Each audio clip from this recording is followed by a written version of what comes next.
మా పేరేంటిది? ఇడుపు కాగితం అనే పేరు పెట్టి, ఇడుపు కాగితం అంటే ఏందో అర్థమైతే లేదట. దాని మీద ట్రోలింగ్ చేస్తున్నారు. నేను ఒకటే మాట అడుగుతా ఉన్నా, ఇడుపు కాగితం అంటే అర్థమైతే లేదని కొంతమంది ఏదైతే మాట్లాడుతున్నారో, పోయి సినిమా యాక్టర్ పవన్ కళ్యాణ్ ఉన్నాడు, ఆయన అడుగురి, అర్థమైందో చెప్తాడు. ఆయనకు బాగా తెలుసు దాని అర్థం, వాడి ఖచ్చితంగా చెప్తాడు. తెలంగాణ వాదం అనేది చాలా పవిత్రమైన వాదం.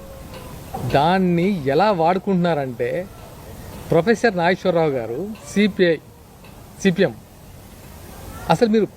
అసలు మీరు వ్యతిరేకి తెలంగాణ వాదానికి, కానీ వాడుకుంటున్నారు. ఇప్పుడు వాడేసేది అంత కదా. కాంగ్రెస్, ఎంఐఎం వీళ్ళందరూ వ్యతిరేకేగా.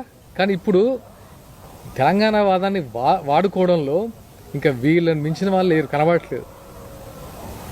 ఇది ఎంత అంటే విద్వేషాలు రెచ్చగొట్టేసి ఇంకా తెలంగాణ ప్రజల్ని నిరక్షరాస్యులుగా చేసి ఓట్లకు మాత్రమే పరిమితం చేసి మీరు మాత్రం రకరకాల బిజినెస్లు పెట్టుకొని రకరకాలుగా ఎదిగేసి ఇంకా ఉద్యమకారులు ఎవరు ఎదగద్దు, ఇక్కడ ఉన్న పిల్లలు ఎవరు ఎదగద్దు, మన 4 కుటుంబాలు ఎదగాలి. ఇంక తెలంగాణ ప్రజలు ఇవన్నీ చూస్తున్నారు. మాట్లాడలేకపోవచ్చు ఇప్పుడు, కానీ ఓటుతో బలంగా బుద్ధి చెప్తారు, అది గుర్తుపెట్టుకోండి.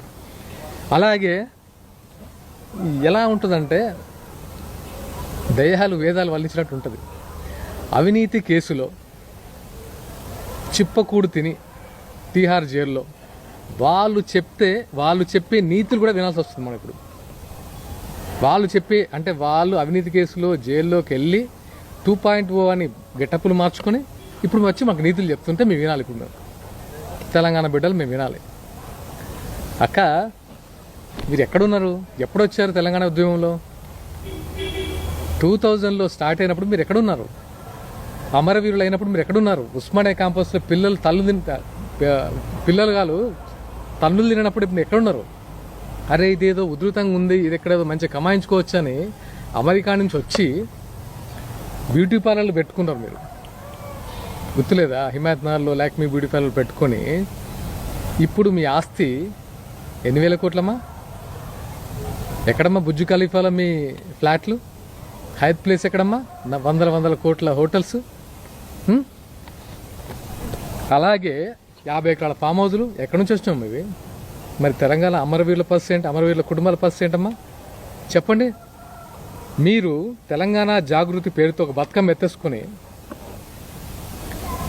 ఎంత మనీ ఎన్ఆర్ఐ నుంచి ఎంత మనీ కలెక్ట్ చేశారు? దానికి శ్వేతపత్రం రిలీజ్ చేయమంటే చేశారమ్మా? అవి మనకు రావు, ఎందుకంటే మనల్ని ఎవరు అడగద్దు. మనం మాత్రం అందరినీ క్వశ్చన్ చేయొచ్చు. ఇవన్నీ అడిగితే ఏమవుద్దంటే నేను తెలంగాణ బిడ్డగా అడుగుతున్నాను, మేము ఉద్యమకాల బిడ్డగా అడుగుతున్నాం. చెప్పండి వీటి సమాధానం. కడుపు మండి 10 సంవత్సరాల పాలనలో ఏమీ కాలేదనే, ఎవరు మా వైపు లేరనే మేము ఇక్కడికి వచ్చాం.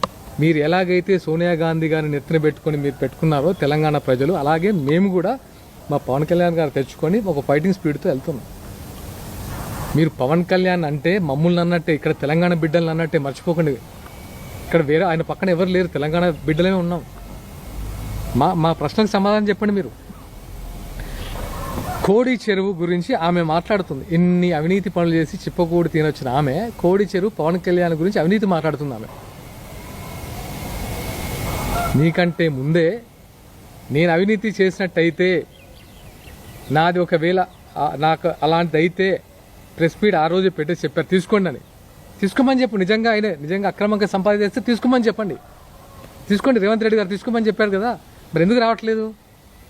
అలాగే మరి మీరు మీ అవినీతి సొమ్ముని ఒకసారి చూపించండి అమ్మా, ప్రభుత్వానికి అప్పగించండి. బాగా మాట్లాడుతున్నారు కదా, చిట్టా ఇప్పండి. మీరు ఎక్కడెక్కడ సంపాదించారు అవి అవినీతితో కదా ప్రూవ్ చేస్తారు కదా తెలంగాణ ప్రజలు. అప్పగించి చూడండి ఒకసారి. ఆ ధైర్యం ఉందా? ప్రెస్ మీట్లకు వచ్చి గెటప్పులు మార్చుకొని మాట్లాడడం కదమ్మా ఈజీ. మనం మాట్లాడడం ఇది చేయడం చాలా టఫ్. అది మాట మీద నిలబడడం చాలా టఫ్.